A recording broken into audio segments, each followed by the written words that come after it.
Over-explaining yourself is a form of insecurity. Let's take a moment and really look at something most people don't question.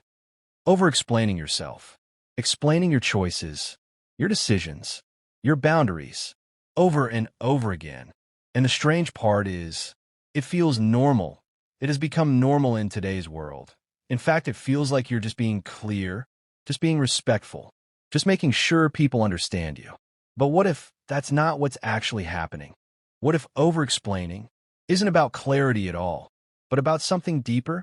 Well, today I will break that down for you in parts, so you can fully grasp this whole idea behind over-explaining. Part 1. The illusion of, I just want to be understood. Most people do over-explain because they want to be understood.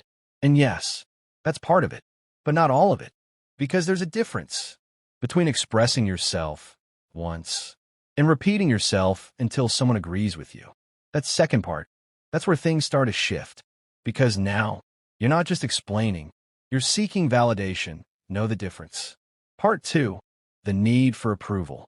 Let's be honest for a second. When you over-explain, what are you really hoping for?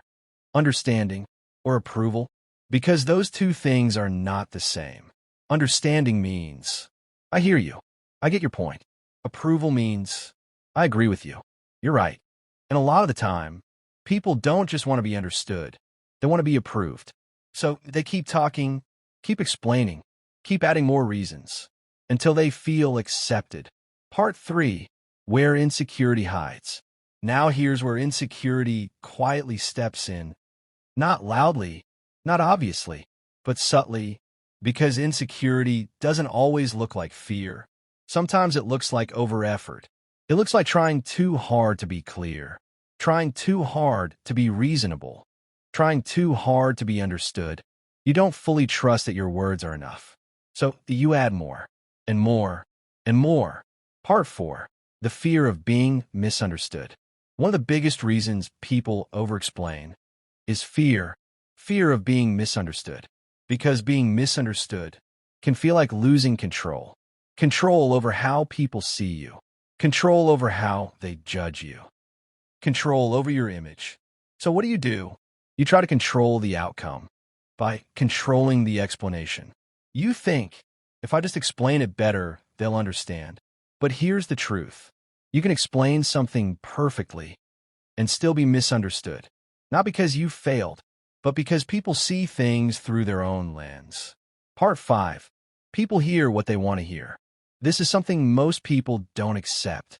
People don't always listen to understand you.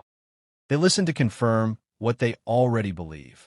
So, no matter how much you explain, no matter how clear you are, if someone has already decided who you are, your explanation won't change that. And that's the part that makes over-explaining useless. Part 6. Over-explaining lowers your perceived value. Now let's talk about something a bit uncomfortable. Over-explaining doesn't just affect how you feel. It affects how people see you. Because when you keep explaining yourself, it can look like uncertainty, even when you're actually right. It can look like doubt, even when you're sure. And over time, people start to treat your decisions like they need approval, like they're negotiable. Part 7. The energy shift. Confident people don't over-explain, not because they don't care, but because they trust themselves. They say what needs to be said, and they leave it there. No extra paragraphs. No emotional convincing. No chasing agreement. Just clarity and silence. Part 8. Silence is power. Silence is something a lot of people are uncomfortable with, because silence feels like you didn't say enough. But in reality, silence often says, I've said what I needed to say. And that's power, because you're no longer trying to control how you're perceived. You're simply standing in what you said. Part 9. Breaking the habit. So how do you stop over-explaining?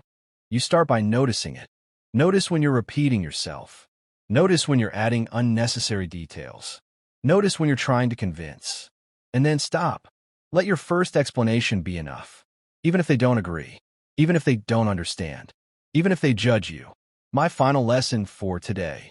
At the end of the day, your job is not to make everyone understand you. Your job is to understand yourself and stand on that. without needing approval, without needing validation, and without needing to explain yourself into exhaustion. So next time you feel the urge to explain yourself again, ask yourself one question. Am I explaining, or am I trying to be accepted?